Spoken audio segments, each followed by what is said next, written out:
Hey guys, Nick here, back with another quick iOS tip that could totally save your day. Are you stuck in recovery mode on your iPhone? Maybe you tried to update to iOS 26.2 and it failed, or your phone just crashed for some reason. Well, don't worry. In this video, I'm going to show you step-by-step how to get out of recovery mode. Let's dive in. Let's start with the easiest method. You can use the side button to force restart your iPhone and get out of recovery mode. Here's how you do it. First, press volume up, then volume down, and then hold the side button. Keep holding it until you see the Apple logo pop up again. Once it shows up, let go of the button and wait a second. Sometimes it'll just boot up like normal. Super simple, right? This method also works if your iPhone's stuck for any other reason. But make sure your side button's working. If it's not, I've got other options. Now, if you've got a second iPhone lying around and your phone's an iPhone 15 or newer, there's another way you can try.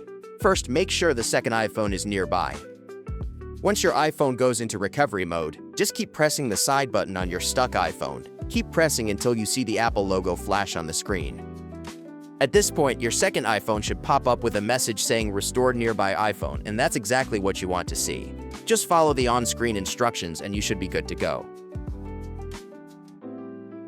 Pretty cool, but like I said, it's a bit of a costly method since you need a second iPhone. If you don't have one, don't worry, I've got a third option. Now, if you've got a computer, this might be the easiest way to do it. You just need a tool called ReiBoot. It's super simple to use. With just one click, you can exit recovery mode in seconds. It's super easy and it works with just one click. And it also lets you enter recovery mode just as easily. That's why I've been using it myself. You can find a download link in the description.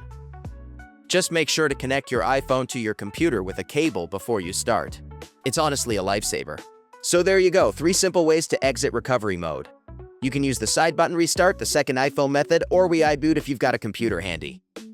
Hope this helps you out. Let me know in the comments which method worked for you. If you found this video useful, make sure to like and subscribe for more iPhone tips. I'm Nick. Thanks for watching, and I'll catch you in the next one.